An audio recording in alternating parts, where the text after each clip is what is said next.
You're a good start. Thank you. Okay. Good evening, everyone. Welcome to tonight's August 27th, 2020 meeting of the Albany County Legislature's Personnel Committee.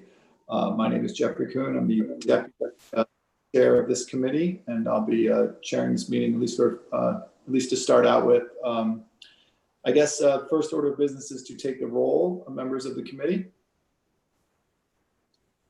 All right, Mr. Kuhn. Yes. Mr. Joyce. Here. Ms. Lakakis. Here. Mr. Simpson. Here. Mr. Reedy. Here. Mr. Drake. Here. Mr. Grimm. Here. Mr. Ward. Absent. And Mr. Ethier. 7 members are present. Great, thank you. Okay, first item of business tonight is going to be approving the previous meeting's minutes. Can I have a motion to approve the minutes from the last meeting? So moved. Second. Okay, all in favor of approving the minutes from our July 30th meeting, please signal in the affirmative. Aye. Any opposed? Great, meetings are approved. In order just to be respectful of people's schedules, I think what we'll do is we'll go through these items of business not quite in the order that they're numbered in the agenda. I'd like to start with, as the first item of business, number 5, which is approving the appointment of Peter Apostol. Apostle. Right. Yeah, Apostle. Mr. Chair, my name is Mike McLaughlin from the County Exec's Office. I want to introduce Pete Apostle. Pete is the individual we're putting forth to take over the role of Director of Employee Relations for the County Executive and in the Department of Human Resources. He's been with the county for some time now in the Department of Law, and obviously has provided exemplary service in that department and has been, shall we say, kind of orienting himself to this workflow. Already had some familiarity with it to begin with, and has been working with, Jeff Jameson, who's I guess what we'll call the acting, and had been in the role before to kind of get himself up to speed. So, Pete, I'll leave it to you from now. Great. Thank you. Mr. Chairman, ladies and gentlemen of the committee, and all the other members of the legislature who are here tonight, thank you for the opportunity to let me speak here in front of you. I'd also like to thank Dan McCoy for entrusting me with the nomination to this position. As a brief background on myself, I was born and raised in the city of Albany. I attended and graduated Bishop McGinn High School here in Albany, went on to attend Providence College in Rhode Island. After college, I moved to New York City for a few years. I worked in contract negotiations for a major publishing company for about 3 years. Brandon, I'm here. All right, go. Sorry, Peter. That's You Mr. ready? Peter, the chair of the committee, joining us. No problem. Go ahead. So after working in publishing for 3 years in contract negotiations, I spent a year working at Columbia University in the administration of the school. After that, I came home here to Albany to attend Albany Law School.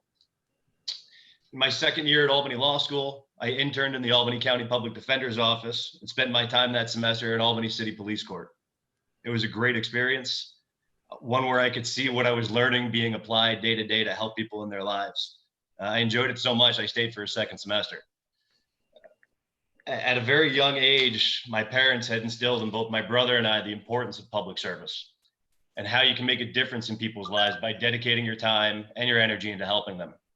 It was a lesson shown to us by example through their careers spent in public service, an example my brother and I continue to honor today through our chosen careers. Upon graduation in 2011, I was fortunate to get a job in the City of Albany's law department known as Corporation Counsel.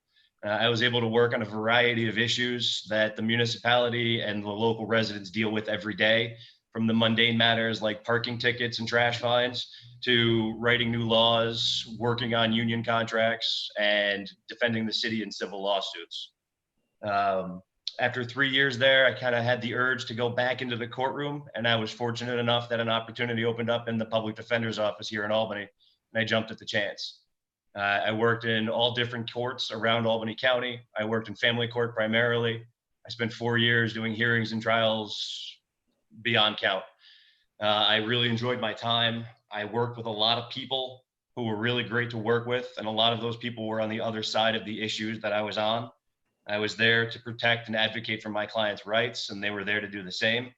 And I found that working together, even though we come into conflict by going against each other, by having an open and honest dialogue in the issues that we faced, we could forge a bond that would allow us to move forward to fair resolutions in many of those matters. So after those 4 years, I decided to return to civil law, and I was fortunate enough again that the Albany County Attorney's Office had positions open. At the time, I was able to bring what I thought was a wide knowledge of different areas of law to that job. And I was also rewarded in the sense that I had an opportunity to work with the county on new things and learn new things, and really push the idea that what we did really impacted people's lives in the county. And it's really a rewarding thing to work on. So the position tonight that brings me here in front of you is one that will be required to deal with a lot of unknowns. We have coronavirus, we have budget issues that I'm sure you're all well aware of, more so than I am. We're just starting to see a lot of that, I imagine. And in the future, we don't know what's going to happen, but it's going to impact what this job, what this position will be requiring and what we'll have to do.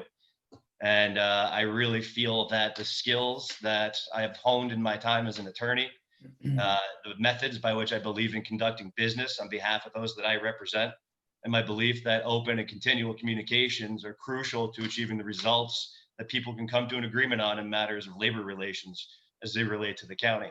And I hope that these help me represent the county in these labor matters to the best of my ability, to the best result for the county and everyone involved. With that summary, I thank you for your time, and I defer to whoever would like asking any questions or however you'd like to proceed. Thank you, Mr. Apostle. Any questions for Mr. Apostle? Chairman Ethier? Mr. Ethier, I have a question or a comment. Go ahead. Go ahead. Is that me? Which Yes, one? go ahead. Who are you? This is Andrew Gill. Go ahead, Andrew. You go. Okay, thank you. Thank you, Mark. I just want to say to Mr. Apostle, as a fellow Bishop McGinn Griffin, and I was going to make a joke here initially that you probably know as much about employee relations as I did about chairmanship when I came along, and you're coming along here, but you very eloquently described your experience here. I very much appreciated. I think Principal Joe Grasso and Father Cable Marbury are looking down on us right now, very, very proud, and I'm very proud to be here tonight to be in support of your appointment, even though I don't have a vote on this committee. And I thank you for your words and your comments tonight. And I look forward to the good work that you're doing here. This job and this role that we're serving in this point in time, this is the worst crisis many of us are ever going to face in our lifetimes in government. And it takes a certain type of individual to step up to the plate and really dig in and get to work. And these are going to be tough problems that we're going to have to face over the next several years. So I wish you the best of luck, and I wholeheartedly support your appointment here tonight. And I look forward to working with you. So thank you. Thank you, Mr. Chairman. Thank you, Andrew, for your words. Anybody want to speak? Yeah, Chairman, Mr. Chairman. Yes. This is Legislator Grimm. Peter, welcome. I know you've been with the county for a while, but welcome to this new position. Thank you. I'm really curious what you think your toughest challenge is, and what do you plan to do to meet that challenge? Quite honestly, I think it comes down to the thing that keeps everybody up at night, numbers. We have a number of contracts that will be coming up with the unions in the next year or so. We have projections that we don't know what they're going to look like as far as the revenue that the county will have. And as you all know, that's the money that we get that comes in that we pay everybody with that works for the county or the services we provide for the county. I think those issues, keeping a tab of those as they develop, as this whole crisis continues to unfold with us, is really essential to keeping an eye on the future and where we go and how we can adapt, how we can react, and how we can move forward with planning for the future and getting the county back on its feet and moving on as far as, the almost devastation that's out there that we have been keeping at bay through our hard work here. Yeah, good answer, Peter. But what is it about your background that would give us confidence that you can meet this challenge? Certainly. So I've had experience before negotiating union contracts. I've done union negotiations with the city of Albany for some of their unions. I've worked in personnel matters involving employees with the city. I've worked on some issues with the county. I've negotiated contracts for monetary issues when I was working in publishing long before law school. I've continued to do negotiations with all of my clients on their behalf, with other attorneys, with district attorneys. I'm very familiar with negotiating and taking serious issues that people care about, whether it be money or their civil liberty, and advocating to the best of my ability to achieve a great result on their behalf. And I think those negotiation skills, those competence to go in there and talk to people about the issues, even when you're diametrically opposed to the result, how the result should be there, I think those will help serve me well in this position. Okay, good luck, and let me know if I ever can help you in any way. Thank you. I appreciate it, Mr. Grimm. Thank you, Mr. Chairman. Thank you, Mr. Grimm. Any other questions? Nope. Would that entertain a motion to accept the nomination? Motion. Look for Second. second. Anybody opposed? It's unanimous. Thank you, Mr. Apostle. Good luck. Thank you Congratulations. very much, everybody. Have a great night. Let's get to work. Okay, Brandon, we're gonna go out of order, we talked about. Yes, Mr. Chair, you can do that. Okay, which one were we on with Mr. Apostle? Number 5? Number 5, 1 and 5 have been done. Okay, so we'll go to number 4.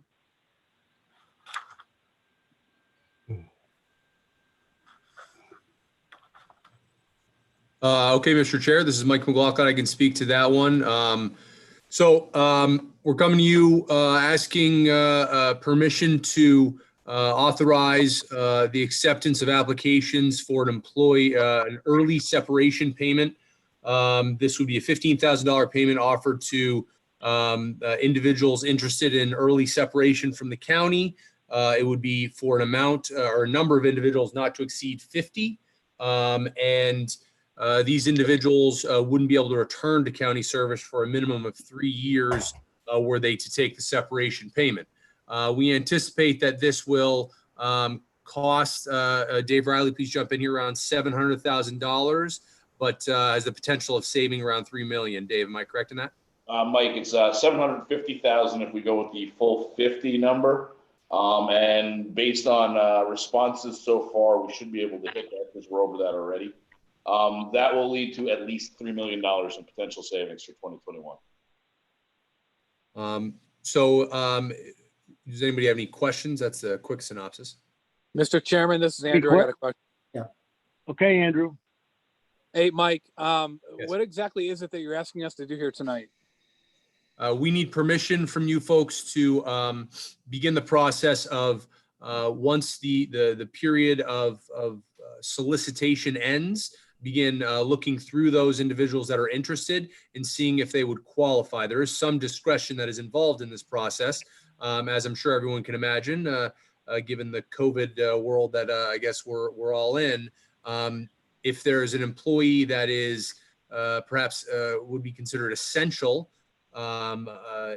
then we may have to, through the HR process, deem that individual not qualified for the benefit, but we still need authorization to begin the process. Okay, thank you. One more quick question. Okay. Where are we getting the 750 some odd thousand from? Okay, so we will have to return to you folks with a final number if we're authorized to engage in this process to do a budget amendment, which will likely be funded through empty or not fully expended personnel lines that are currently in the budget. Dave, is that correct? Very, very well said, Mike. Madam Chair, Mr. Chair? I real quick, Yeah. I just want one more quick comment. I think it's pretty inventive and pretty creative, and we look forward to more information and working with you on this. Appreciate Thank you. that. Thank you. Mr. Grimm, do you have a question? Yes, thank you, Mr. Chair. The county executive was kind enough to spend some time with us to discuss this, Mike. But one of the concerns I have is there's an awful lot of discretion here as to who you choose and who you don't. And the legislature really won't be a part of that discretion. Can you give us a little bit more about who gets the ballot and who doesn't in terms of how you're going to make those decisions? It's everybody. Everybody in the county workforce is eligible. There's going to have to be some discretion because if, individuals, for example, that are essential to the current COVID management are interested and the individuals around them are unable to replace what they have for a knowledge base, then we're going to have to make some hard decisions there. And the moral of the story is, to a certain degree, I guess you could say we're asking for that faith to be made, to be given to the Department of Management and Budget and Department of Human Resources to administer the program in a fair and equitable way in the interest of assisting our county fiscally. How do you say someone's about to retire anyway? I mean, how do you prevent something like that where someone's going to retire anyway and you're handing them 15 grand? I mean, to a certain degree, even though this is an early separation buyout, this is also, to a degree, could be interpreted as an early retirement incentive as well. Because that wasn't my understanding. That wasn't my understanding. Because it is open to everybody. We It's opened really it up what's there. the best interest of the county. Each case studied individually. But it just doesn't seem to make sense. If somebody's about to retire and you hand them 15 and say, okay, go retire, that doesn't make sense to me fiscally. Right, but I mean, the idea is to save money. So if they weren't going to retire, but this is an incentive to retire, which allows us to save money in the next year's budget, that would be actually the goal of this initiative. No different than if No, you misunderstood me. I said someone who was going to retire anyway without this. And they say, well, there's really no way to assess that though, right? Like I'd have to get in the individual's head to determine what their mental processes were. well, it's just that's It's just because somebody is eligible for retirement doesn't mean they want to retire. So, yeah, I mean that's nearly an impossible question for me to answer, to be honest. Not because I don't want to, but because I'm not sure there's any way to do an assessment to. Do you have any idea, and maybe Dave can pop in on this, any idea where you guys might be able to come up with the 750 grand for this year in some other budget place, or is this additional funds that the county legislature would require to come up with?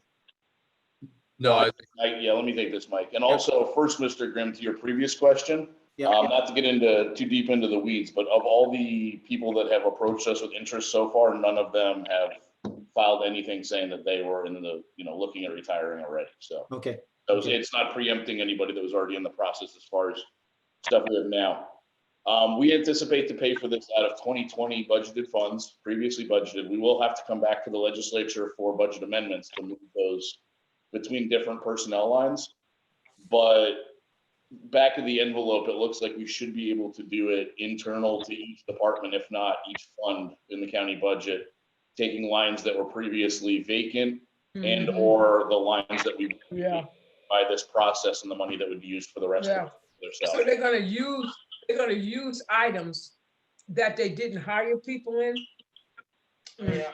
Vacant lines. Yeah, vacant. Yeah, if it was. So if it was a $30,000 job, Yep. then they just taking 15,000, and saying they saving another 15,000. Yeah, that's what they do. So Dave, you guys thought about this in terms of how you would finance it already. Of course. You've got a plan for that. Yeah, there's I have a question. several possibilities, but that's. Thanks. Go guys. ahead. It Go ahead, sounded Lynn. like to me like it was a really good idea until you started talking about the discretion piece. I don't understand how we could possibly offer something to some employees but not others No, and not Lynn ain't got a have license. any That's how repercussions. Do we have So one talker I at a would like to time, know, how do we please? protect ourselves? And is the regular grievance process available to people if you determine that they're essential or whatever, however you're going to determine it, and they're not able to, if they disagree with you? These are my questions. Yeah. I mean, yes, this is all going to have to be run by the very department within the county that is charged by us in making sure that our policies are fair and equitable. So yes, I mean, the short answer is all of those. Because But shouldn't we have redundancy and shouldn't we have, job sharing and job, learning each other's jobs in the event that there is another, we're in the middle of a catastrophe. So it would seem that this would be the time where more than ever, we should be planning ahead for that. Nobody should be essential on their own, like that everybody should be redundant. I think it's a bit of an ideal position to take. I understand where you're coming from, but we have departments that have 8 people in them. So if we're talking about the nursing home, yes, I couldn't agree more. But we also have departments that are very small that don't have the ability to have that redundancy. So if you want me to tell you that we do everything in our power to make sure that there is some cross training that allows some individuals to be able to quickly take over another individual's position. And when we know of somebody who's going to retire and they give us enough notice that we make sure the training occurs, that all is 100% true. But unfortunately, that's just not possible in all cases. Okay, thank you. Any other questions? Yes, Mr. Chairman, I have a question. Who's this? This is Todd Drake. Okay, John, yeah. Okay, Mike, just a question. Has any calculation been performed, whether it be sort of the net present cost or whether an annuitized cost? Interesting. Recently passed a measure that allows people with only 50 upon retirement from the county obtain medical benefits for the So if we offer this incentive, which what is the long-term cost to the county? Mr. Drake, I'm sorry, you broke up pretty bad there. Dave, did you catch what he was saying? Bits and pieces, but I think it was universal, Mike. Okay. Oh, okay. I'm sorry. I heard what he said. All right. Can the committee hear me at the moment? Yes. Hello? Okay, good. Let me restate it. So I was saying that I thought the idea was excellent. What I was asking, though, is given that we're allowing at the present time, due to a previous resolution, for people with 15 years of service upon retirement from the county to receive medical benefits, for life, has a calculation been done for either the net present value of that cost or the annuitized cost of this initiative and what that really means to the county? And then we netted that out from the potential savings. Dave, I'm not sure we've done anything. So it would actually be impossible to have done that so far. The 15-year rule that was passed through the legislature is for non-union employees, the change from 20 to 15 there. Each individual bargaining unit has its own hurdle, some of which were already at 15, some of which were already at 20. And it depends where each of these employees come out with and how the breakdown of the 50 works out to be, whether or not some or all of the employees would be on that health coverage. It's only one piece of a much larger puzzle. So if we took that, though, do we know what the cost of an individual health plan is to the county, in terms of retirement? There are several, it's not a one size fits all. I know, I'm oversimplifying. I have all those numbers. Can you give me like a rough ballpark of what you would expect? You're a numbers guy. Just give me your opinion. Nothing here we're holding you to. $20,000, good average. Okay, so $20,000 a year. So I don't know what the average salary is of the subset of people that we're talking about is, but let's pick a number for a moment. Let's say it's $50,000. So it's conceivable, right? And I know these are random numbers, but it's conceivable that we're looking to create a savings, but we're actually going to create an expense at the same time. So all I'm asking is, when you come to us with the full numbers, let's look at all of the costs and the annuitized costs, and then what does that really boil down to, and what is the savings? So I look forward to some data on that. Yeah, of course. Mr. Thank Chair, you, Mr. Drake. Any other questions? Mr. Chairman, it's Paul Bergdorf. I'm not a member of the committee. Go ahead, Paul, you can talk. thanks, Gil. Mike, at the earlier meeting, Larry Slatsky said we were 5 nurses below what he really needs and 15 certified nursing assistants below what he really needs. Am I to make an assumption that we wouldn't let a nurse or a CNA go under this program, knowing that we would heighten our deficit of needed professionals at the nursing home? Not sure it'd be quite that simple, Mr. Borgdorf, but yeah, there would be an assessment of whether the staffing is adequate. Okay.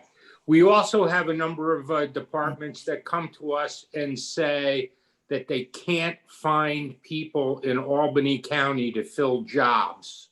Okay, and they ask for permission to hire out of county employees. Yep. Would that also be a consideration that management and budget would use in determining whether or not to give someone a $15,000 stipend to retire? You mean whether the position was of somebody that was on a waiver? No, for example, someone in the public defender's office who wants to go, and yet they tell us they need 6 attorneys and they have to go outside the county, okay? And somebody from inside the county wants to go, which is then going to create a 7th vacancy. Oh, I see what you're saying. Yeah, okay, I see what you're saying. I mean, it could be a consideration, absolutely. But again, that would be more of an assessment of the staffing and the ability to meet the need. Because there's going to have to be an assessment for each individual that's interested of whether or not this can be done. Because you have to leave that line vacant, right? That's correct. So when you go through and do this, if you let a nurse go at the nursing home, okay, and you say you're 5 short, then there's no way you'll ever be able to reach the point back where you were. And that's my point about all of this, is it sounds great in theory, and it sounds great for departments where there is the redundancy that you talked about in the cross training, but in many departments that are operating day to day, you came to us last month and asked for 5 people for the SNAP call center. Okay, because we couldn't meet the needs for social services, so I assume we wouldn't be letting people in those titles go because you've added positions to meet an unmet need. Do you understand where I'm coming from? I know exactly what you're saying. Yes, and therein lies the need for the discretion that I realize Legislative Caucus had a concern about, and I understand, but therein lies the need to have some discretion in this process. Can, Mr. Chairman, this is Mrs. Willingham. May I ask a question? Well, okay, so. yeah, by all means, Wanda, go ahead. Okay, thank you. So now let me ask this question. It was brought up earlier about someone being retirement age, because this is not an incentive for people to retire. It's an incentive for people to leave. That's correct. Okay, so now, do you know if, do we pay for people that have their sick leave accruals? It's not, Dave, it's not sick leave, it's vacation, correct? Correct. So we just pay for, is there unlimited days, or is there a set number of days we pay for vacation? I'd have to check with HR. I think it depends on some of the union contracts and stuff. It depends. But there is a payout for vacation that's unused. Okay, so back to Mr. Bergdorf's point. I know, like right now we're zeroing out. Is there a set date that you're establishing that you will not rehire under that title? So that, for these savings. So now we know we're in a financial crunch. Okay. Dave, I believe it would be the beginning of next year, correct? So the line will be given up for a period of at least 1 year. We haven't committed to 2022. Okay. Oh. The employee themselves would not be able to come back for 3 years though. Right. So the individual can't come back for 3 years, but the item is only gone for 2021? Is that what you're saying? At this point, 2021, and if we need to reevaluate it in the 2022 budget cycle, that's when we'll determine if we're able to fund it again or not. Okay, depending upon the position that someone is in, then the salaries are different, of course. All right, and so you're using the $750,000 as as the limit for what we would expend as far as these bonuses are concerned. So the 750 is actually just how much it would be for 50 individuals, Legislator Willingham. So it just coincidentally is 15, right, Dave? Yeah, it's the $15,000 multiplied by the 50 individuals. So because that's the ask that we're having. Okay. So you said 15K, right? 15? Yes. Yep. Okay. So now you would not be discriminating against people who are of retirement age, would you? Not at all. No. And so now, have you checked with retirement to see if this $15,000 would be eligible to be included in their final average salary? Yes, we have. As a matter of fact, that was checked with the state comptroller. It does not. Okay, does not. That's a good question, actually. Thank you for asking. Yeah, it's deemed a lump sum payout. It's not qualifying. Okay. All right. Thank you, Chairman. Yeah, of course. Any other questions? I have a question, Mike. Is this for, is there a cap on it, the number?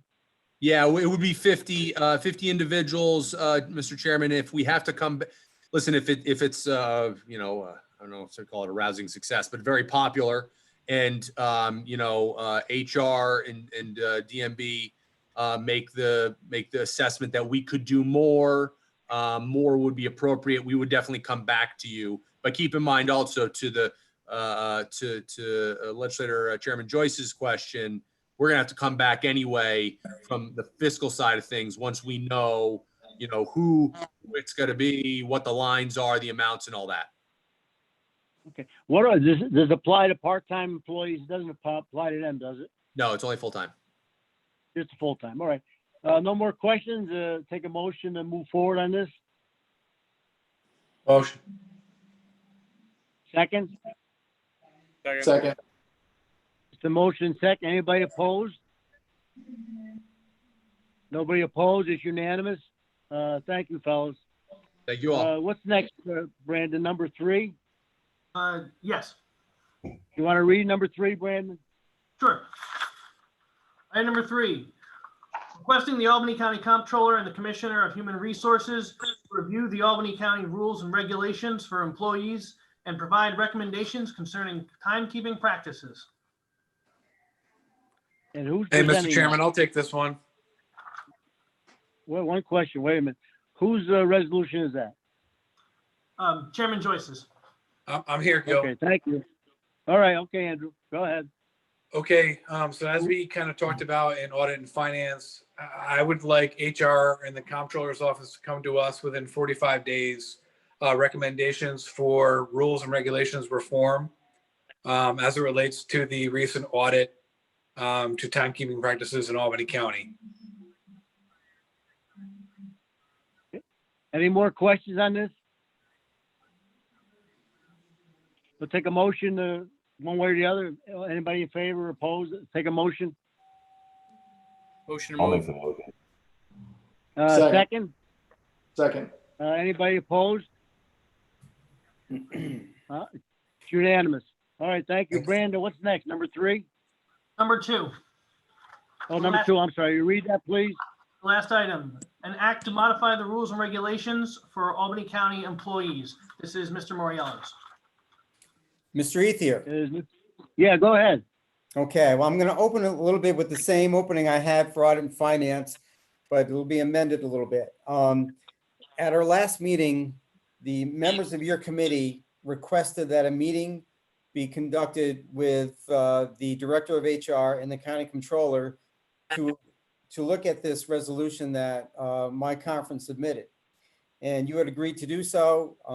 In speaking with Chairwoman Willingham, I understand that meeting never took place. Correct? Any other questions? Yeah. All right. Well, all right. So with that said, obviously we have Resolution 276 that was introduced by Chairman Joyce and Majority Leader Feeney. And as we all know, that resolution was submitted in response to ours, and that's fine. As I said in the last committee meeting, that's fine. As long as we get this done, that's what's important. And in fact, I've gone on as a sponsor with Mr. Joyce and Mr. Feeney because we know we need to get this done. So, but one of the things I do want to say, Gil, one thing that I mentioned to Wanda as well, you chose not to have this meeting, and that's fine. But out of respect and out of courtesy to me, it would have been nice if you had contacted me during the month and at least told me that because of this other resolution being submitted, you are not going to have the meeting. So I waited. I even sent you a letter after the last committee meeting, which nobody ever responded. So all I'm asking for in the future is a little respect and a little courtesy from my colleagues when it comes to these issues. And if they say they're going to do something and they change their mind, just to reach out to let me know. So with that said, on my resolution here, Mr. Chairman, what I decided to do was, because I've signed on with Mr. Joyce and Mr. Feeney, what I've decided to do is I've amended my resolution. I've actually pared it down. It's almost identical with the exception of I've removed all the language concerning time and attendance. And all I'm doing here is just addressing the issue of employees performing political campaign work on the county clock. So this resolution simply addresses that, prohibits employees from doing so. So if you look at the resolution, it's identical to what it was before, scaled back, pared down to just addressing this issue of working on political campaigns during county time.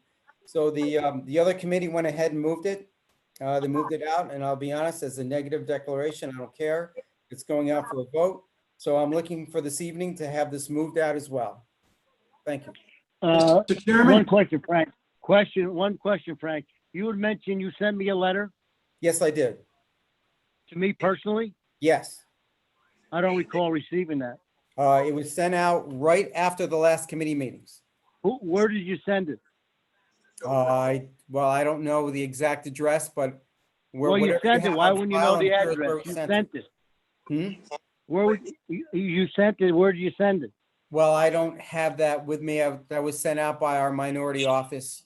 Oh, well, will you check where you send it? Let me inform you. If it came to 26 Middle Street, Cohoes, New York, you would have received an answer.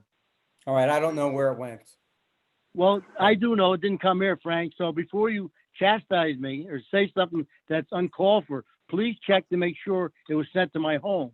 And if it was, maybe I misplaced it here. I don't remember receiving it. So check with your staff, who are very well taken care of in the payroll department, and see where they sent it. Okay, Frank? Gil, do you check your email? I don't do email. You don't do email? No, I don't have to. Is there a law? Is there a law where you have to do email? No, you don't. But all right. Thank you. Fine. Thank you. That's fine. Thank you, Frank. I didn't know. I didn't know there was a law to do email. That's fine. Is there a law against sending letters to the right place? Well, we'll see we'll see how we sent that out. I'll check. Yeah, please do that. Please do that, Frank. And I always stand corrected if I'm wrong. No problem with that, Frank. Okay. Mr. Chairman. And back on the resolution. Can we call for a vote on motion on it? I'd like to mention one other thing on this resolution before I. Sure, Frank. Go ahead. I give up my time here. When the Comptroller did her audit, she said that she was going to address the issue of time and attendance. She was not going to speak concerning the political issue, which is again, employees working on campaign time during county time. And so the resolution that has been submitted is asking for recommendations concerning timekeeping practices. And so I'm simply and very specifically addressing this issue of political campaign work on county time. Thank you. Wasn't in the book. She told me that she had personally heard her uncle use anti-Semitic slurs, I'm done. racist slurs. Someone's watching television. Mr. Ether, you have some background noise. Extremely concerned that the president would. Gil, can I say something? Certainly, Lynn, at all times. Definitely you, Lynn. I just wanted to say that our very lengthy conversation in audit and finance led me to vote to move it out unfavorably, not because I do not think that anybody should be paid for doing non-county work when they're in the county, using the county resources, but because I think the process is not clear. And I do believe that Mr. Moriello should have gotten a phone call or a letter from other people. And I do believe that we can work together to figure this out. And I also believe that, you know, Andrew mentioned that he would like the HR and Comptroller to address all the issues. And if that is one of them, then that has to be addressed. So to me, doing it all at once is cleaner. And so that's why I voted the way that I did. I just wanted that on the record. As you know, I do not approve of people doing campaign work on county time. Okay, back to the resolution in front of us. Yeah, We're I like talking the about, chairman. Mr. Chairman? Who? Yeah, who's that? It's Legislator Graham. Oh, go ahead, Jim. Yep, no problem. Thank you, Mr. Chairman. Yeah, I just, I said this to finance, so I'll say it in personnel. This has been simplified based on some of the concerns that other members had. And we've really simplified this amended version to just one item, and that is prohibiting campaign work on county time. And you know, we have supported the Chairman Joyce's version to study this in terms of the timesheet situations. But I think we should all agree that we should be prohibiting work on county time, and we can do that with this proposal. That's why I want to make a motion to pass it to the floor with a favorable recommendation. Mr. Ethier? Yes. This is Andrew. One last time. In order not to confuse the issue, I wanted to thank my colleagues for their work on this issue. Again, I'll echo what I said in audit and finance tonight. It'd be impossible for us to, or for the HR or the comptroller's office to not address the political aspect of this issue coming back to us in 45 days. That was our intent, the entire point along this process. And in order to address the issues raised in the audit, it's kind of sprung upon us here, and I think it's important that HR and the comptroller's office address these issues directly, issue recommendations to us in legislature for us to implement, and they're the ones to do it. And there's no way that they can't address the political aspect of this, but I think we can all do this together. And I appreciate Mr. Moriello and our colleagues on the minority conference, their work that they've done to get us to this point, this discussion. They've raised great points in their legislation, but I think it's on Jen Clement and Sue Rizzo to give us a recommendations next 45 days to implement legislature. So great work. Yeah, Thank you, Andrew. Mr. Chair, Also, I'd like to Frank, make a motion. Well, can Mr. I? Chair- Can I Mr. be? Chair, before you make a Yes, I'd like to before you make make a motion, before you make a motion, I want to tell Frank something too. What we were talking about earlier, Frank, that the offer at the last monthly meeting to have a meeting about this was an offer to a whole committee if they wanted to show interest in doing that. They apparently chose not to show any interest. That's why we never had a meeting. So that understood. That is okay, Frank. And also, Frank, in the future, my phone number, I may not do email, but my phone number is in the phone book. It always has been. You could always call me anytime, night or day. If you want to talk to me first. Mr. Ethier, yes, it was your committee that asked you to have this meeting. So yes, and you said you would have it, so therefore I would think it'd be your Well, responsibility to set it up. Yeah, but you're wrong on that. Thank you, Frank. Okay. Mr. Chairman. Mr. Kuhn has his hand up. You can't see that. Yeah, Mr. Kuhn. Yeah, it was my recollection that we had talked about the committee having the comptroller. I definitely remember us discussing having the comptroller in, but I'm all in favor of having the head of HR in as well. So, I mean, I think, Mr. Grimm, I mean, you know that I've been on this issue for the last several meetings. I sort of echo what the chair said a few minutes ago. I commended the members of the minority conference for sort of taking the bull by the horns on this. And I think there's many of us on both sides of the aisle that want to do something about this.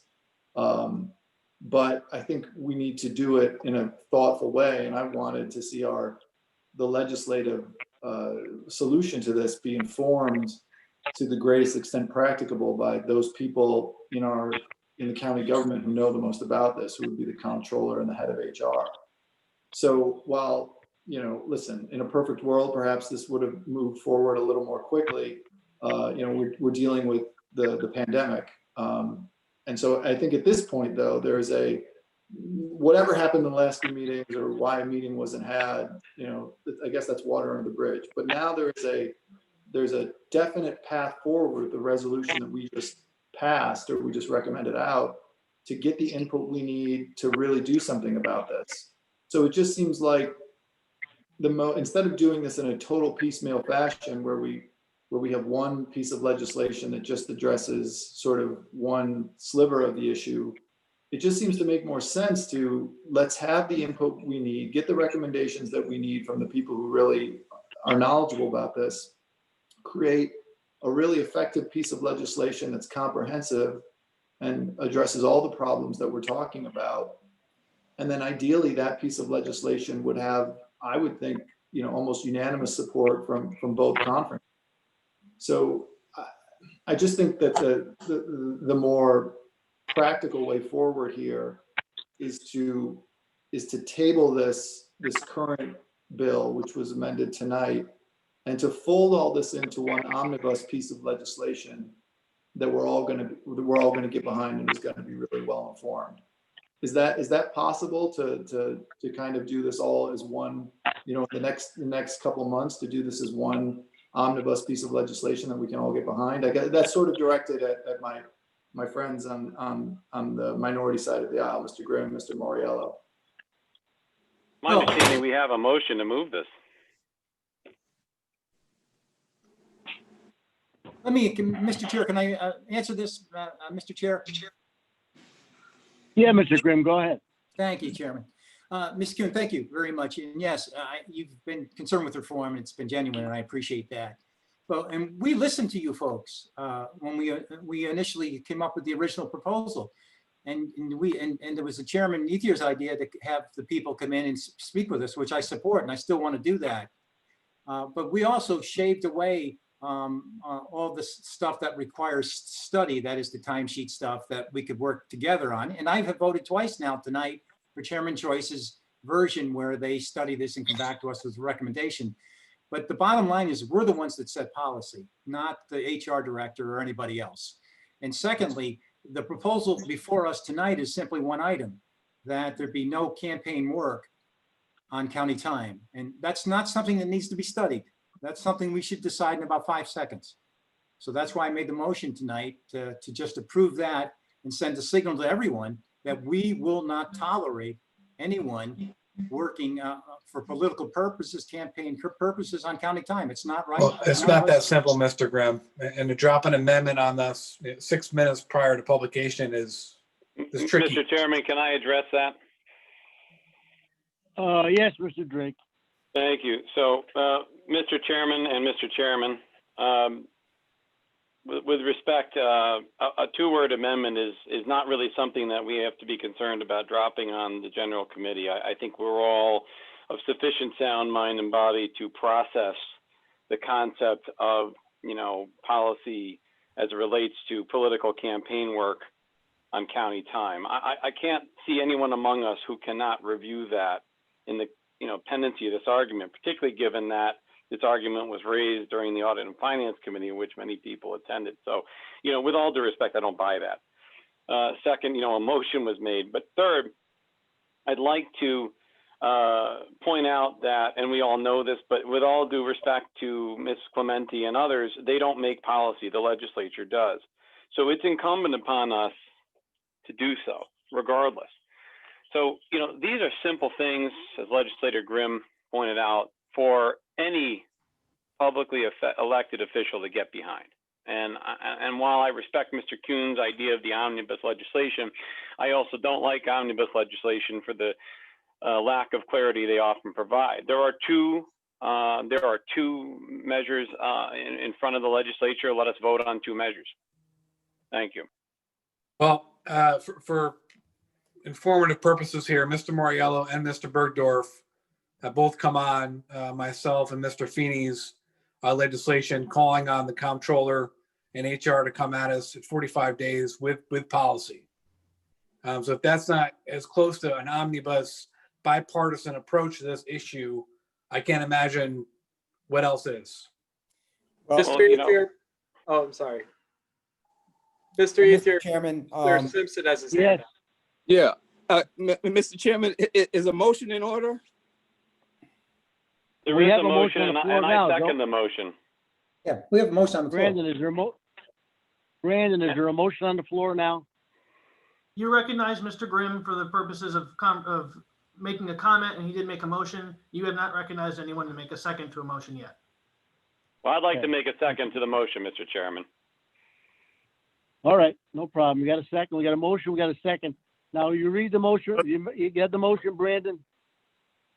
There are other people with their hands up, but the motion made by Mr. Grimm was a motion to move it favorably, just for the record. Just for the What did record. Mr. Simpson want to do? To move Mr. Morello's resolution out favorably, that the motion is? Correct. Amended. Can we take a vote? version. Amended version. The amended version. Can we take a motion on that? Can we take a vote on that? Mr. Raymond Joyce had his hand up. I don't know if he wanted to. Okay, Ray, I'm sorry. Go ahead, Ray. Yeah, I'm sorry. My phone cut out and I had to dial back in. So I wanted to make sure I understood the motion that we were voting on. Brandon read it. If we're going to take a vote on that, I'm going to vote no. And then I'm going to make a motion to send it out unfavorably as they did in Audit and Finance. So. Okay, so the vote on the original motion, you want to roll call everybody? Brandon, how you do that? Yes, Mr. Chair, I can do that. Mr. Grimm's motion to move this out favorably, long roll call. Mr. Ethier? No. Mr. Kuhn? No. Mr. Joyce, Raymond? No. Ms. Lakakis? Ms. Lakakis? I'm sorry, no. Thank you. Mr. Simpson? No, and I'd like to say why for a moment. I think Go ahead, when I was at this, we used to say, yeah, there's never time to do it right, but always time to do it over. There's no way that we would not take into consideration ultimately a prohibition against, political activity on work time. But I have a personal problem with there's an inference in this particular piece that I think is a partisan bias to it that's unnecessary. So I feel it's inappropriate to do. I think that the audit, the controller and HR should come with us with a thorough recommendation. I don't think anybody in this committee is going to overlook the need to explicitly deal with the issue of the inappropriateness of political activity on work time. But I think as a standalone issue, it has an unnecessary partisan bias. And so for that reason, I think we should rule it out unfavorably. Thank you, Mert. Also, let's apply one thing. Common sense knows that you can't campaign on county time. And why beat around the bush? Common sense, everybody knows you can't do that stuff. So let's move on. What's the next? Oh, I'm Mert, sorry. thank you for your Did vote. we finish Who's the next? vote? Oh, no, Mr. Ether needs to finish the roll. 1 second for the vote. Mr. Reedy, No. Mr. Drake, Well, since Mr. Simpson has shown us that we can debate during the vote, I will remark to his remarks that I see nothing partisan about prohibiting political campaign activity. It's not Republican, Democrat, Independent, Conservative, Progressive. Okay, it's none of those things. It's simply political campaign activity. We don't need someone to tell us that policy. I agree with the chairman's bill and all the detail and minutia that would be involved in policy and procedure as relates to that. Absolutely, we need those recommendations, but we don't need anyone to tell us whether it's common sense to prohibit campaign activity. So, you know, it's not partisan, it's generic. It's as generic as it gets. And we don't need someone to tell us in a recommendation that needs to be done. So Mr. Joyce's resolution does in fact require that kind of input because it's important that operationally we get that right. I agree with Mr. Mert in that regard, Mert Simpson in that regard. But this is an intuitive thing. It doesn't need to be further discussed. It is what it is. So I vote yes. thank you. And Mr. Grimm. Thank you, Mr. Drake. I Brandon, vote, who's next? I vote yes on my completely nonpartisan motion. Thank you. Thank you, Frank. Who's next, Brandon? The vote is 6 opposed, 2 in favor. The motion to move out 6 opposed, favorably 2 fails. in favor moves out. Okay, thank you. Ray, do you have a motion? I had a motion to send the same resolution out with a negative unfavorable. Okay, we're gonna vote on that, Brandon? Need a second, Mr. Chair. Got a second? I second it. Got a motion, got a second? You want to call the roll, Brandon, and a vote? Not a problem. Move the motion out unfavorably.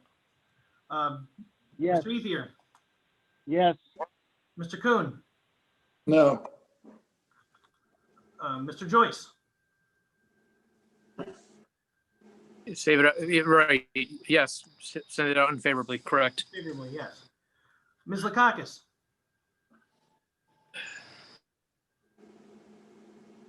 Yes. Mr. Simpson, Yes. Hate this game. Mr. Reedy, Yes. Mr. Drake, Yes. and Mr. Grimm. No. What's the vote, Brandon? 6 yeses, 2 nos. Okay, thank you. What's next, Brandon? Is that the last resolution? That's it, Mr. Chair. Motion to adjourn would be next. Take a motion to adjourn. I want to thank everybody for a constructive meeting, and I'll take a motion. Any motion to adjourn? Motion to adjourn. Second? All right, You thanks, weren't so sure. everybody. Stay safe and have a good weekend. Thank you. You too, Gil.